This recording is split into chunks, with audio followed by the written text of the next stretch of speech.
Assalamualaikum warahmatullahi wabarakatuh.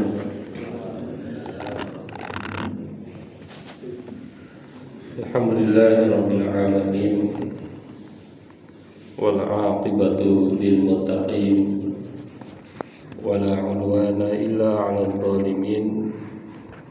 A'udzu billahi minasy syaithanir rajim. Bismillahirrahmanirrahim. Inna Qur'anal fajri kana mashhuda. Sadaqallahul azim. Puji syukur kita panjatkan hanya kepada Zat yang Maha Ghafur, yang Maha Syakur, yang telah memberikan nikmat kepada kita semua, terutama nikmat yang paling besar, yakni nikmat iman, nikmat Islam, nikmat yang tidak bisa diukur dengan materi, karena iman dan Islam itu adalah penentu keselamatan kita di dunia maupun di akhirat. Salawat dan salam mudah-mudahan senantiasa tercurah kepada panutan kita, Nabi besar Muhammad sallallahu alaihi wasallam. Para bapak, para ibu jamaah yang dirahmati Allah, pada kesempatan ini izinkan saya menyampaikan satu sharing materi yang berjudul Hening Fajar, Kuat di Zaman, Menemukan Ketenangan di Tengah Dunia yang Bising. Ketenangan itu di zaman sekarang begitu sulit didapatkan. Manusia penuh dengan kebisingan. Dunia ini penuh dengan kebisingan. Bahkan ada dunia nyata dan dunia maya yang masing-masing penuh dengan kebisingan, suasana yang tidak mengenakan, kadang-kadang seringkali membuat panas pikiran, panas hati. Maka menarik sekali bahwa kita harus mampu menemukan ketenangan. Maka waktu fajar ini adalah titik awal apakah kita akan menemukan ketenangan di hari ini atau tidak. Jadi kalau kita di pagi hari ini kita sholat subuh berjamaah, ini tanda bahwa kita adalah sedikit orang yang mendapatkan ketenangan itu. Hadirin jamaah yang berbahagia, ada beberapa poin yang ingin disampaikan. Yang pertama adalah fajar adalah waktu turunnya ketenangan dari langit. Jadi kita tidak bicara asal ngomong bahwa orang yang sholat subuh itu, apalagi berjamaah, itu adalah waktu ketenangan. Sebagaimana Allah Subhanahu wa taala menyampaikan, Inna Qur'anal fajri kana mashhuda. Sesungguhnya salat fajar itu disaksikan oleh malaikat. Jadi kata Quran di situ artinya salat. Inna Qur'anal fajri kana mashhuda. Sesungguhnya salat fajar itu disaksikan oleh para malaikat.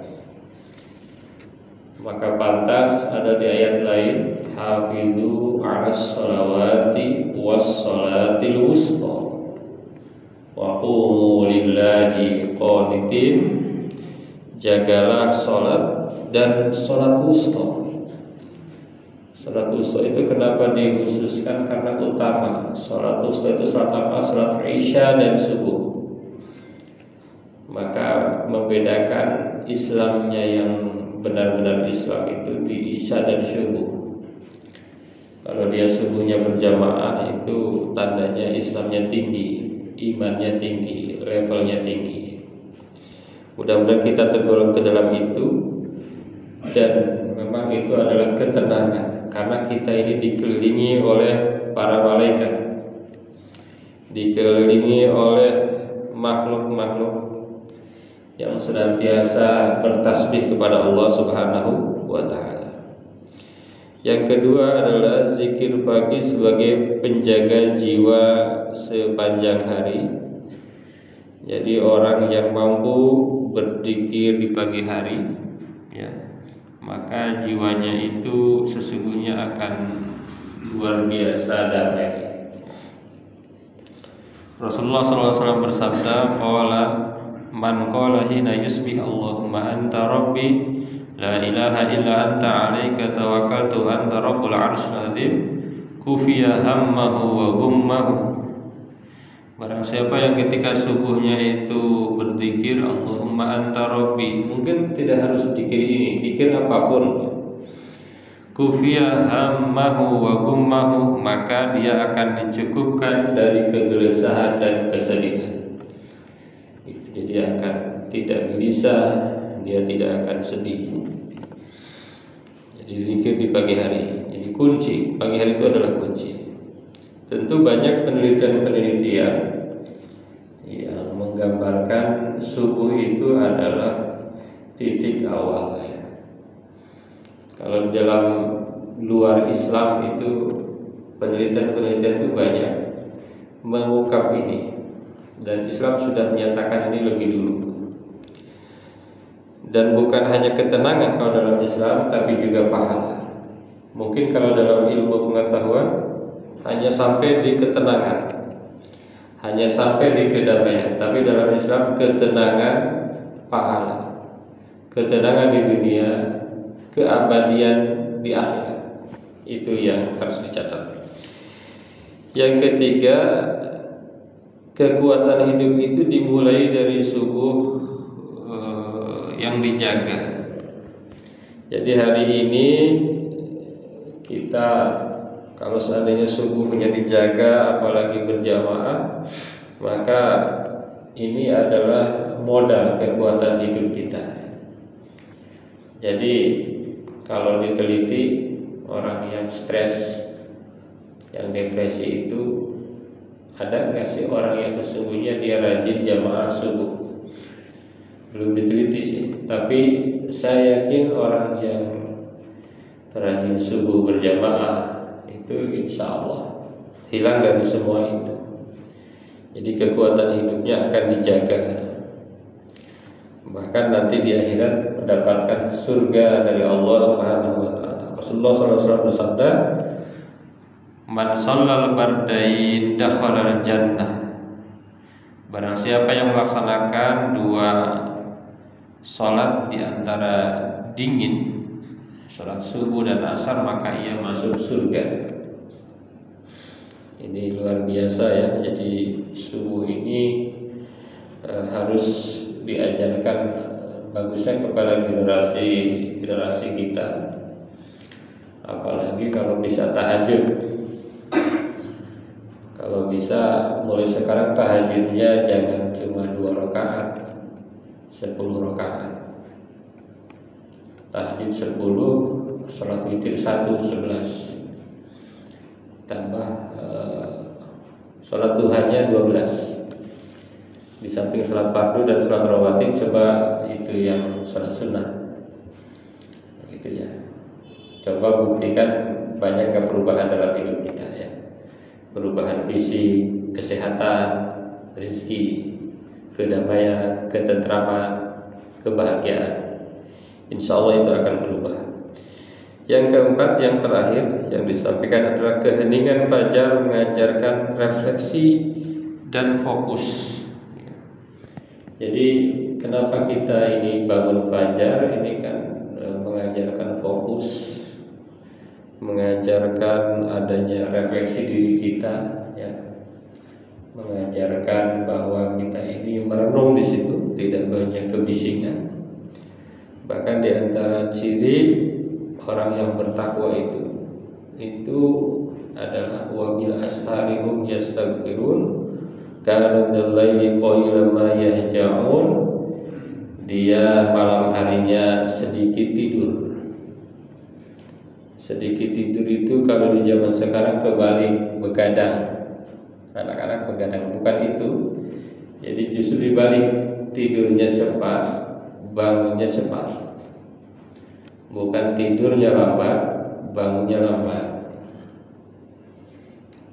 Meskipun ada penelitian katanya tidur itu tidak bergantung kepada waktu, yang penting bergantung kepada durasi dan kualitas. Saya kira ini penelitian ini perlu penelitian lanjut, karena ada sesuatu yang lain kalau tidurnya itu di waktu yang lain. Misalnya di dalam Islam, para ulama menganjurkan tidak boleh tidur setelah subuh. Kalau hanya berbasis penelitian, kapanpun sama aja tidur. Yang penting kualitas dan durasi. Saya kira tidak. Tidur setelah subuh itu jelas kita merasakan ketidaknyamanan luar biasa. Tidur setelah asar juga sama, merasakan ketidaknyamanan yang luar biasa. Tidur habis maghrib sebelum isya juga sama, merasakan ketidaknyamanan yang luar biasa. Jadi betul-betul bahwa pagi itu merefleksikan bagaimana agar kita mampu refleksi diri dan fokus. Berbahagialah kita yang masih istiqomah untuk bangun pagi, sholat tahajud, syukur-syukur mandi pagi, tapi dengan gaya Rasulullah, mandinya kaki dulu, kaki baru ke atas. Baru bangun kita langsung mandi, insya Allah segar, sangat segar, sangat indah, sangat sehat, sangat bahagia. Bahkan bahagianya itu bukan hanya bahagia dunia, tetapi bahagia akhirat. Para bapak, para ibu jamaah yang berbahagia, mudah-mudahan kita senantiasa menemukan ketenangan di dunia yang penuh dengan kebisingan ini. Terima kasih, mudah-mudahan ada manfaatnya. Wassalamualaikum warahmatullahi wabarakatuh.